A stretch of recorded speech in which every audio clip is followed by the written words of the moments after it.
এই চরমোনাই পীর যুগে যুগে বাংলার জমিনে যতবার ওলামাকে একত্র হয়েছে, আন্দোলন করেছে, তাদের পিছন থেকে ছুরি মেরে ইসলামকে ধ্বংস করেছে। আপনারা জানেন ওনার দলের যে নাম ইসলামী শাসনতন্ত্র আন্দোলন, এটা কোনো দল ছিল না। এই দলের ইতিহাস পড়ুন। এই দল জন্ম হয়েছে আমাদের সামনে। আমি তখন মিশকাত পড়ি, জামিয়া রহমানিয়া তখন হয় নাই। লালবাগ থেকে আমরা এসে জামিয়া মোহাম্মদী হাউজিং এর মালিক হাজী সিরাজউদ্দৌলার দ্বিতীয় তলা বিল্ডিং এ যেখানে সে থাকে, ওই বিল্ডিং এর দোতলায় ওই সময়কার বড় বড় আলেম দেলোয়ার হোসেন সাইদি, শাইখুল হাদিস আল্লামা আজিজুল হক সাহেব, মুফতি আমিনী সাহেব, এরকম চরমোনাই পীরও ছিল। এরকম ভাবে আব্দুল গাফফার সাহেব ঢাকার একজন বড় আলেম ছিলেন, মারা গেছেন। এই লোকগুলো একাত্র হয়ে চিন্তা করলো, দল না, আমরা আন্দোলন করবো ইসলামী শাসন ব্যবস্থা কায়েমের জন্য।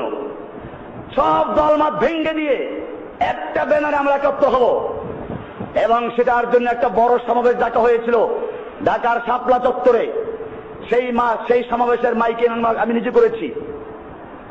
এত বড় আশা নিয়ে যখন কাজ শুরু হলো এবং এখানে সিদ্ধান্ত হয়েছিল এটা যেহেতু কোনো দল না, আন্দোলন, সুতরাং এটার কোনো নির্দিষ্ট আমির থাকবে না, 2 বছর পর পর আমির চেঞ্জ হবে। এরকম প্রথম আমির হলেন এদেশের আলেমদের উস্তাদ শাইখুল হাদিস আল্লামা আজিজুল হক সাহেব রাহিমাহুল্লাহ। এরপরে যখন চরমোনাই পীর দ্বিতীয় নাম্বার এটার মালিক হয়ে গেলেন, সভাপতি নির্বাচিত হলেন, এরপরে এই যে ছিনতাই হলো, ওখান থেকে আর বের হতে পারল না। শাসনতন্ত্র আন্দোলন চুরি হয়ে গেল।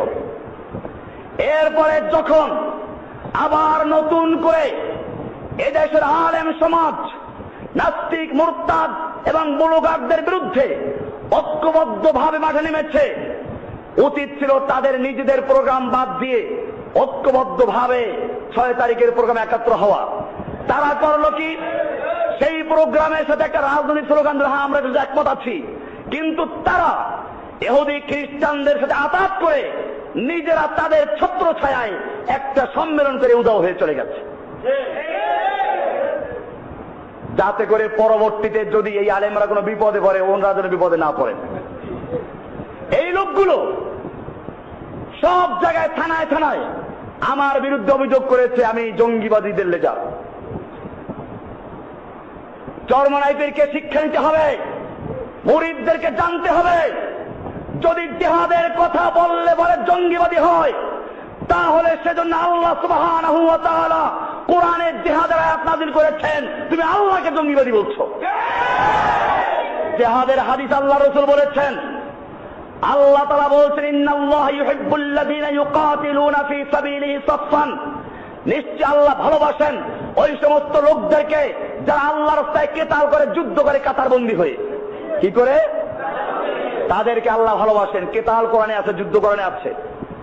এমনি ভাবে আল্লাহ সুবহানাহু ওয়া তাআলা সূরা তাওবার 111 নম্বরে বলেছেন, ইন্নাল্লাহা আশতারা মিনাল মুমিনিনা আনফুসাহুম ওয়া আমওয়ালাহুম বিআন্না লাহুমুল জান্নাহ ইউকাতিলুনা ফী সাবিলিল্লাহ, নিশ্চয় আল্লাহ তাআলা মুমিনদের জান এবং মাল ক্রয় করেছেন জান্নাতের বিনিময়ে। ইউকাতিলুনা ফী সাবিলিল্লাহ, তারা আল্লাহর রাস্তায় কিতাল করে, যুদ্ধ করে। আল্লাহর কাছে বিকৃত মাল হস্তান্তর করবে কেমনে সেটা আল্লাহ বলে দিয়েছেন। ইউকাতিলুনা ফী সাবিলিল্লাহি, তারা আল্লাহর রাস্তায় কিতাল করে, যুদ্ধ করে।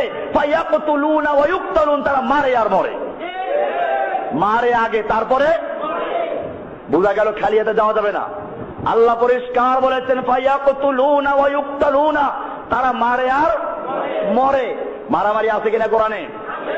এমনি ভাবে আল্লাহ সুবহানাহু ওয়া তাআলা প্রায় 400 আয়াত নাযিল করেছেন।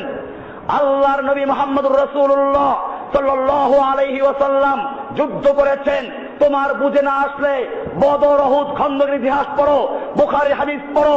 আল্লাহর নবী সাল্লাল্লাহু আলাইহি ওয়াসাল্লাম বলেছেন, লাওয়াদিত্তু উক্তালা ফী সাবিলিল্লাহি সুম্মা উহিয়া সুম্মা উক্তাল সুম্মা উহিয়া সুম্মা উক্তাল, আমার মনে চায় আমি আল্লাহর রাস্তায় যুদ্ধ করি, আবার শহীদ হই, আবার যুদ্ধ করি, আবার শহীদ হই, আবার যুদ্ধ করি, আবার শহীদ হই।